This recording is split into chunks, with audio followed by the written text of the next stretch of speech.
The youngster generation, they are given whatever we are doing through suicide bombing, this is shahada. I have explained, this is not shahada and martyrdom. The suicide bomb takes you to hellfire. They are youngsters, because of lack of their knowledge and real understanding of Islam, they are told that you will get 70 virgins if you do this act of suicide bombing. Holy Prophet said, anybody who commits suicide will go direct to hellfire. There would be no virgins for him, waiting for him. Rather, hellfire would be waiting for him. Holy Prophet ﷺ said, anybody, if he kills a non-Muslim citizen of your country, Holy Prophet said, Almighty Allah will forbid the Jannah on him. Jannah would be haram on him. On whom? The killer of a non-Muslim citizen. Not only the killer of a Muslim. Man qatala mu'ahadan bighayri haqqiha. Even the killer of a non-Muslim citizen, he will go to hell. And the doors of Jannah, paradise, would be shut on him.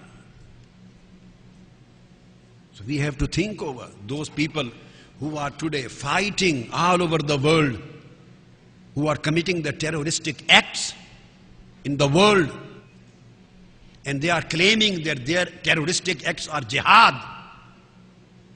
They don't know what jihad is. And they are killing the non-Muslim citizens, and they are killing the Muslim citizens.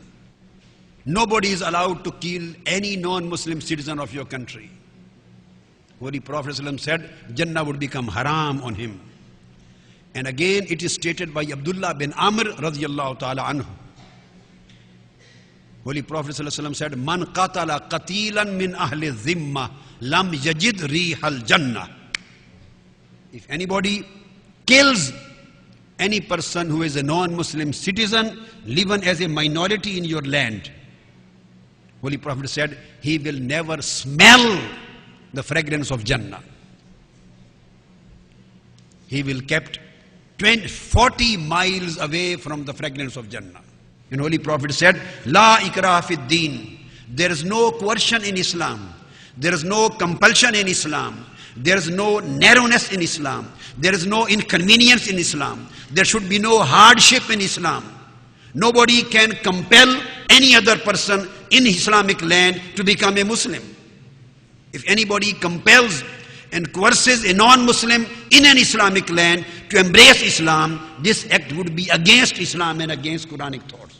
He protected the rights of non-Muslims in the society, saying that no single right of a non-Muslim should be infringed. If anybody commits any wrong to a non-Muslim, if any Muslim deprives any non-Muslim from his legal lawful right, if any Muslim commits any act of aggression on a non-Muslim, Holy Prophet said, I would be the pleader of that non-Muslim against the Muslim on the day of judgment. I would plead for the right of non-Muslim. So he placed them on an equal status of legal rights. Concept of jihad is a broad-based concept. It is a broad-based human struggle. It can be a religious struggle. It can be a moral struggle. It can be a spiritual struggle. It can be an educational struggle. It can be a struggle for charity, for the better of mankind, for the better of deen, for the better of good, for the better to upgrade the oppressed people, to protect them from any kind of violence. So this is a broad-based concept, and it is not confined to the act of lawful warfare. Holy Prophet ﷺ said, he said, you cannot kill the women during the warfare, in the battlefield. He said, you cannot kill women, you cannot kill children, you cannot kill priests, you cannot kill diplomats and ambassadors, you cannot kill the people worshipping in churches and synagogues, you cannot burn the trees, you cannot burn the people, and you cannot cut down the arms. So during the warfare, during war, Islam gives a message of peace. Islam does not allow the killing of non-combatants. Islam does not allow the killing of civilians, does not allow the killing of innocent people. If Islam does not permit you killing of women and children and non-combatant civilians, even in the battlefield and warfare. How does Islam permit you to commit suicide bombings or to commit terrorist acts? So we want to make it clear, Islam has no responsibility. If anybody is committing suicide attacks, he is a criminal. He is not representative of Islam.